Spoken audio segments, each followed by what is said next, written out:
Omega is 2 pi by T है, omega is angular velocity and capital T. Yes yes absolutely. तो centripetal force could be equated with Coulombic force.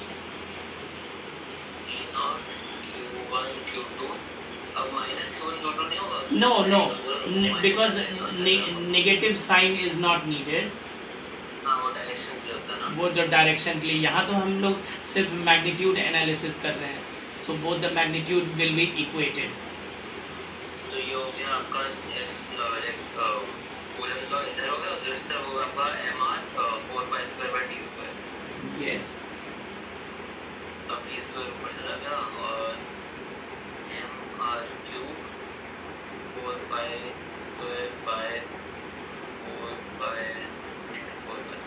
4π तो हो जाएगा फिर से 1/4πε0 q1 q2 by r² is equal to mr 2 pi by t। I need to draw the axial line situation of dipole.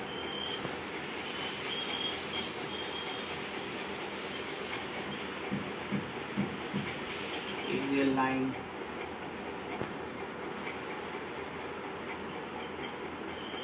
electric field. So how, in which manner we would show our diagram?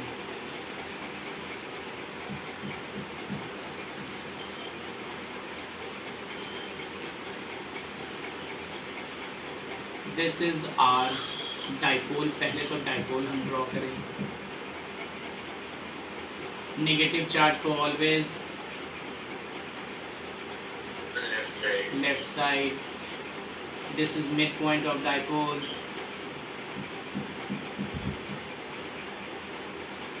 ये है 2a distance and point A B and observation point पे हमने test charge रखा, that is r distance पे। ये 1 0 brown black red 1 0 multiplied by red, third colour है, red के लिए भी 2 है तो 10 raised to 2।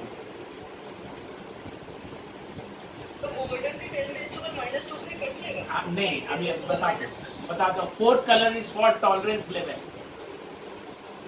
ये 10 into 10 raised to 2 ohm, that is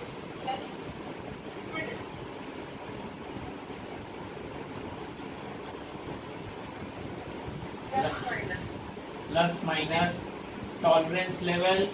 और गोल्ड के लिए होता है, अब जरा देखना, गोल्ड के लिए अभी मैं टॉलरेंस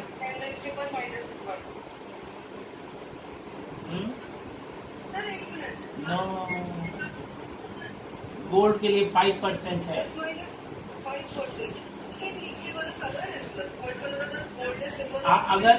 अगर थर्ड कलर में अगर गोल्ड आ जाए, सिल्वर आ जाए, तब उनके लिए -1 और 10 raised to -2 लेना है। जैसे हमने अभी 10² ले लिया। सभी लोग समझ रहे हो? ये होगा आपका आंसर।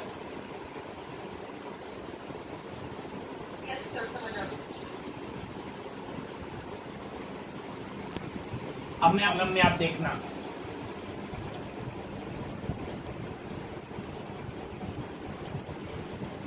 देख पा रहे हो क्या?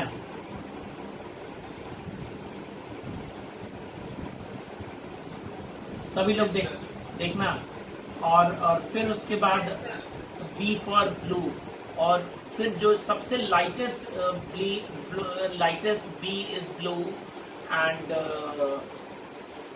और फिर तो W फॉर वाइट है ही, V फॉर वॉयलेट है and Y for yellow, O for orange.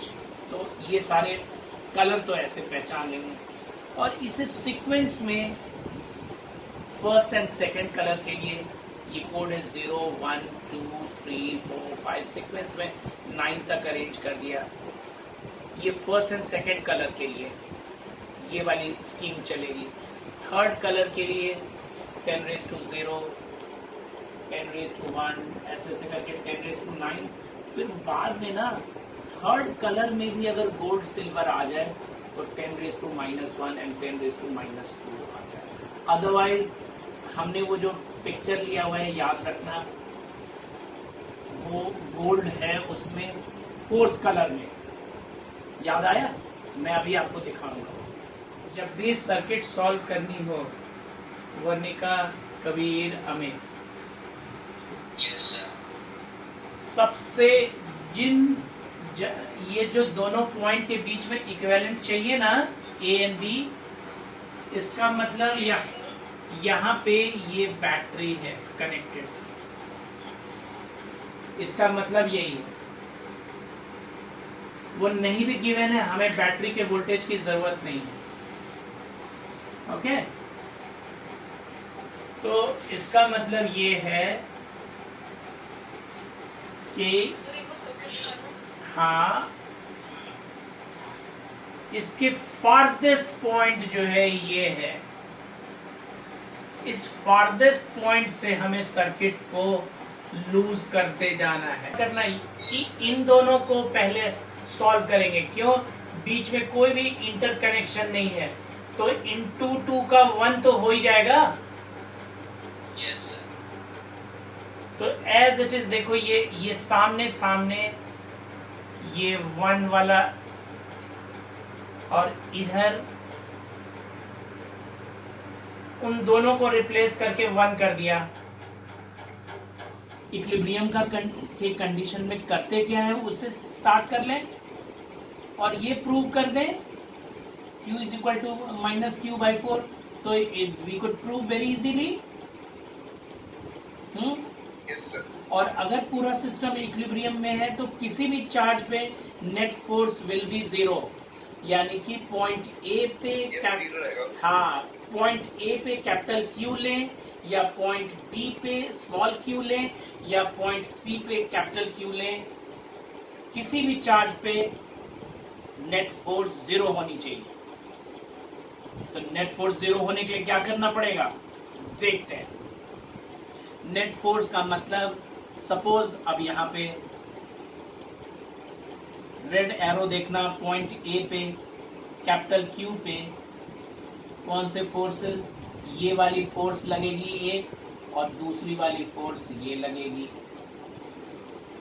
और डिस्टेंस उन्होंने दे रखा है क्या, कुछ भी नहीं दिया। तो सपोज दिस इज, हमने 2x लिया तो ये वाला x 2x, this is assumed, nothing is given. तो ऐसे लिख के स्टार्ट करते हैं कि total force experienced by capital Q at, है ना? Yes sir. So total force at point A, brief में लिख दिया।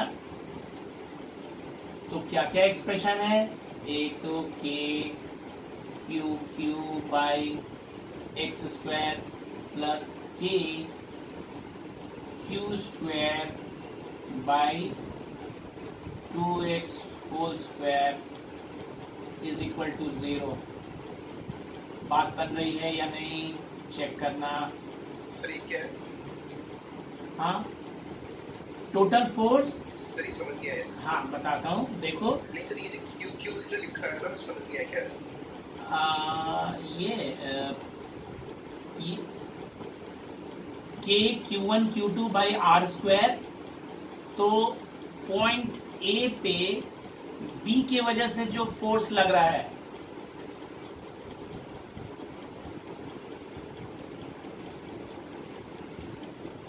पॉइंट ए पे बी पे रखे चार्ज की वजह से जो, तो डिस्टेंस ऑफ सेपरेशन इज ऐसे समझ आ गया सर। है ना। और अब सी पे रखे चार्ज की वजह से जो लगेगा वो के capital Q into capital Q upon 2x का होल स्क्वायर। 2x का होल स्क्वायर। सही, गुड। और अब हम सभी लोग सुन रहे हो ना? अंश, कृष्णा, अभिजीत। अब बस अब इसे सॉल्व करते हैं और वही जो ब्लू बॉक्स में जो लिखा हुआ था वही हम लाने की कोशिश करते हैं। तो क्या क्या कॉमन निकल रहा है? के क्यू बाई एक्स स्क्वायर, और अंदर में क्या पहुंचा? Small Q plus Q by 4 is equal to 0. But now kq by x square cannot be 0. जो बाहर, जो ब्रैकेट के बाहर है वो तो 0 हो ही नहीं सकता, because those are constants. Yes sir. तो इसका मतलब ये हुआ, तो इसका मतलब ये हुआ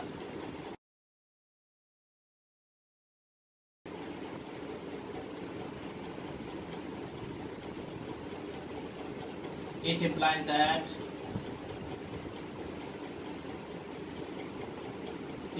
that q plus q by 4 is equal to 0, or it implies that q is equal to minus q by 4. True.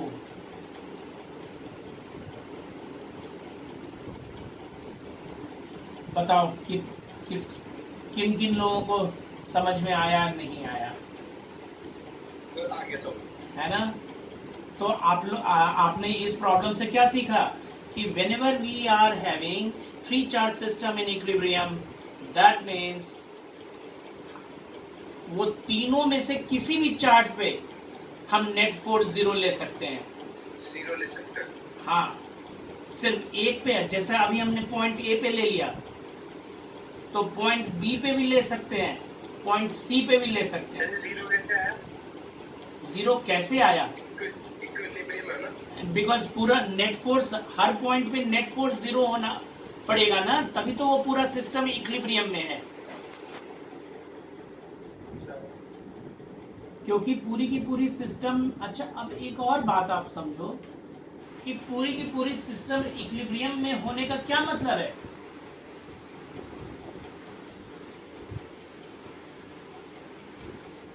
पूरी की पूरी सिस्टम इक्विलिब्रियम में होने का क्या मतलब होता है? सर पता नहीं सर, आज तक समझ नहीं आया। हाँ, अब एक पॉइंट लिख रहा हूं। हाँ,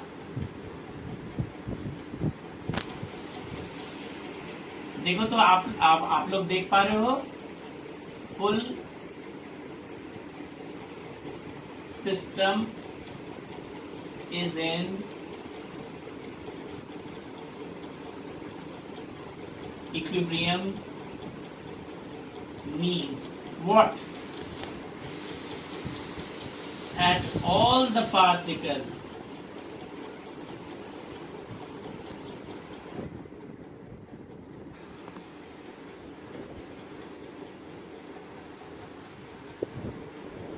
at all the particles। हाँ, अच्छा आप लोग नहीं देख पा रहे हो? No sir. अरे देखो, कोई बंदा बाहर भी हो गया। आई थिंक मृत्युंजय में भी मैं हेल्प करूंगा, बट फर्स्ट यू एक बार आप ट्राई करके देख लो, ठीक है? हाँ, और अब मैं सर उसके 7 वाला क्वेश्चन नहीं आ रहा। उसके बाद वाला, सर उसकी पेज पे 7 वाला, अच्छा 7 नंबर। ओके गुड, मैं उस पे भी आ रहा हूँ। अब system equilibrium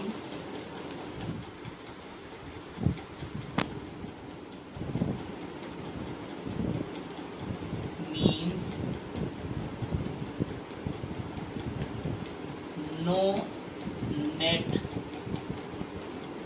attractive force or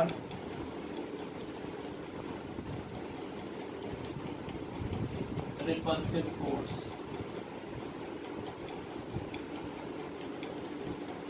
मतलब समझे कि अगर किसी भी कोई भी सिस्टम अगर इलेक्ट्रोस्टैटिक्स में अगर इक्विलिब्रियम में होगा तो उस चार्ज पार्टिकल उस सिस्टम में जितने भी होंगे वो उनमें कोई भी नेट अट्रैक्टिव और रिपल्सिव फोर्स नहीं लग रहा है।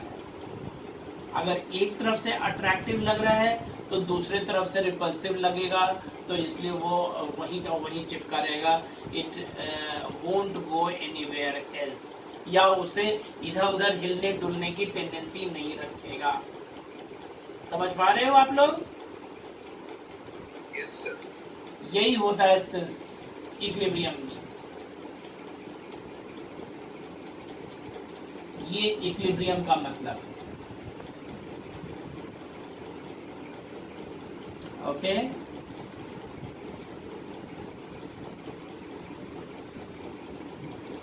तो ये वाला तो चीज मैंने सॉल्व कर दिया। अब मैं आ रहा हूं अगले क्वेश्चन पे। अब ये इनफाइनाइट नेटवर्क का प्रॉब्लम मैं निकालता हूं पहले। हाँ, ये इनफाइनाइट नेटवर्क है दोनों तरफ से, and all these capacitors are identical, having capacitance of C only, and these are the points। वैसे वैसे रो में चलता रहेगा, नन नीचे कनेक्टेड है। हाँ, yes।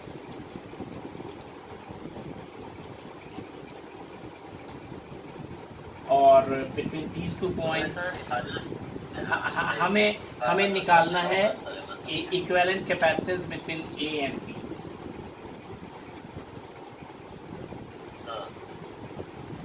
C is equal to 1 microfarad is given, and to find equivalent capacitance between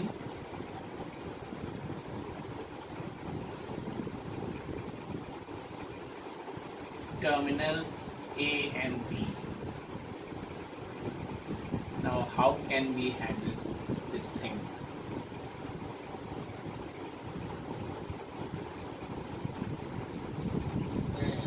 तो हर एक सी का वैल्यू आपने 1 माइक्रोफैराड ले लिया ना? हाँ, या this find equivalent capacitance between now I am to give you just one। over here माना एक constant 1 by 1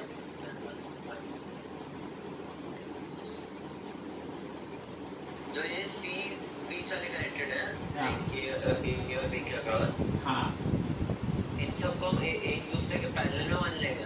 नहीं मान सकते। हाँ, अब पता है क्या करेंगे? ये इस सर्किट को हमने एक चार्ज कहाँ से आ रहा है कनेक्टिंग के तरह? I am giving you the direction. Suppose this is one battery, ऐसे करके,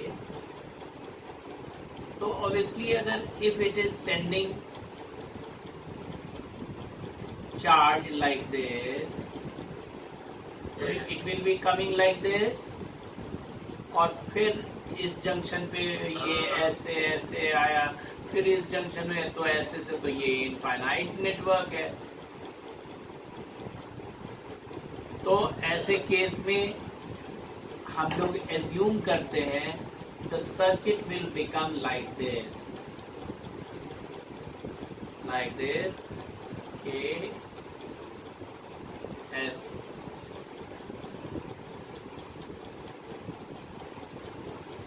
एक ब्रांच हम लोग ऐसा वाला दिखा दिया,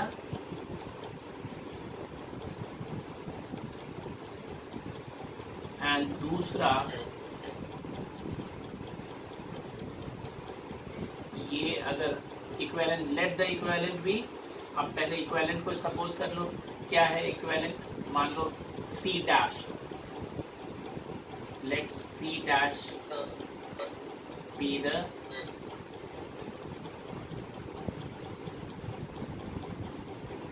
इक्विवेलेंट। तो फिर अब आप यहाँ पे C डैश पुट कर दो, और यहाँ पे भी C, यहाँ पे भी C।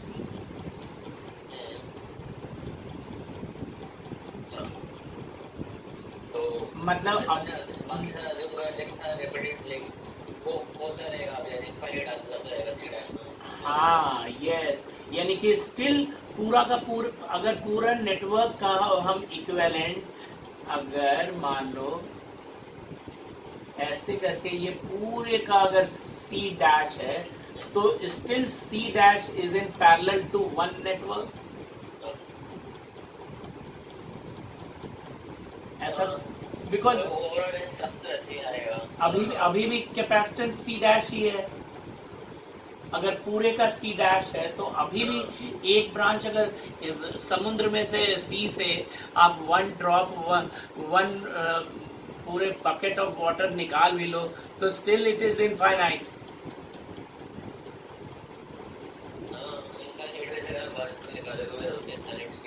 तो एक नीचे वाला ब्रांच, नीचे वाले ऑर्डर का सबसे लोअर मोस्ट हमने स्लिप करा दिया, still it is C dash.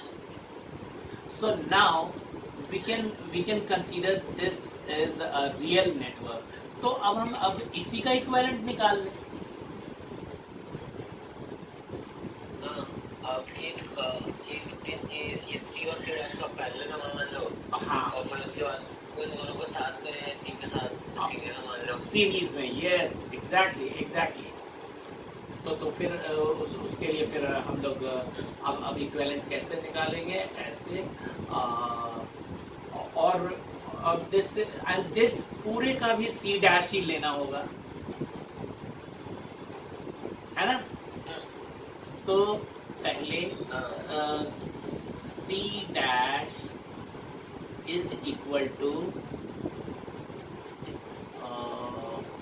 पहले तो इन दोनों का प्लस करेंगे, C प्लस C डैश, और सीरीज में प्रोडक्ट अपॉन सम, या फिर शॉर्टकट ऐसे नहीं चलते। आपको और तरीके से बताता हूँ। एक प्रश्न है, इसके अंदर 1/C डैश का वही रहने दो और C square plus C dash ऊपर ले जाओ। अच्छा नहीं, अच्छा वो C स्क्वायर है। अच्छा ठीक है, समझ आ गया। सही है ना? और अब now we are getting a quadratic equation in C dash.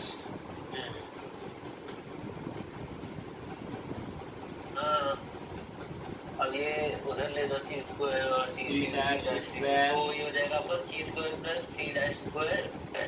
ये ब्लू वाला जो सर्कल किया, बिकॉज ऑफ दिस, ये वाला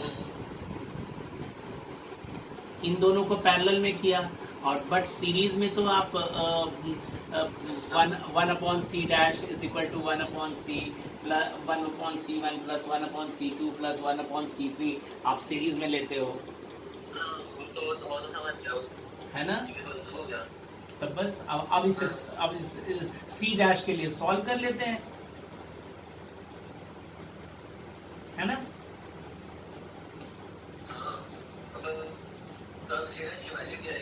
अब वही C डैश की,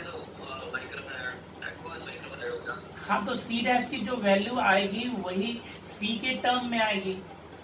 जो भी आएगी वो C के टर्म में ही आएगी, और फिर C का वैल्यू 1 माइक्रोफैराड पुट कर देंगे हम अपने कॉम्प्लिकेटेड आंसर में। तो वेरेवर C कम्स, C की जगह 1 माइक्रोफैराड कर देंगे। ऐसा नहीं C डैश की वैल्यू इंफिनिटी माइक्रोफैराड नहीं मानेगा। नहीं कर सकते। हमें वो इक्विवेलेंट कैपेसिटेंस रियल वैल्यू निकालनी है, क्योंकि अब हमने अप्रोक्सीमेशन ले लिया ना, एजम्पशन ले लिया। एजम्पशन एंड अप्रोक्सीमेशन के बाद अब तो now we are suppose to get some real values. Now we are not expecting any infinite network. Infinite network को हमने अपने एजम्पशन की मिक्सिंग करके उसे रियल बना दिया। हम इसको फाइनाइट मान के चल रहे हैं, तो इसको ऐसा नहीं कर सकता है। यस, है ना। तो अब जरा सा देखते हैं कि क्या सॉल्व। मुझे समझ नहीं आ रहा है। हाँ, अभी देखो, अभी आंसर आ जाएगा, क्लियर होगा। तो प्रोडक्ट अपॉन सम, अच्छा, तो this is C plus C dash plus C upon C into C plus C dash. अब क्रॉस मल्टीप्लाई करते हैं।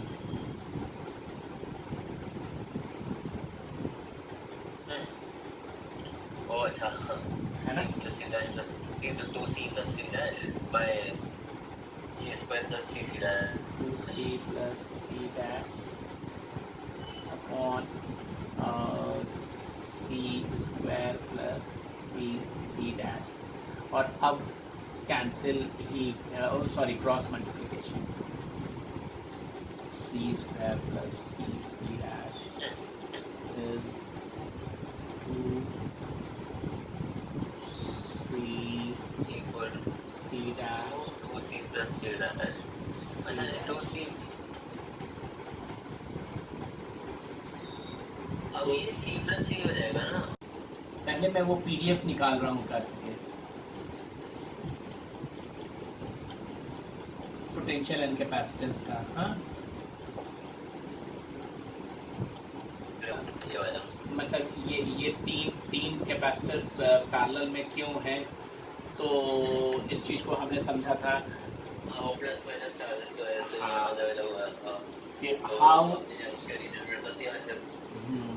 so out of these 6 plates, how plate number 1, plate number 3 and plate number 5 are at same positive potential, and how plate number 2 and plate number 4 and plate number 6 are at same negative potential, वो हमने explain किया था through this diagram, हाँ, है ना। यही बात थी।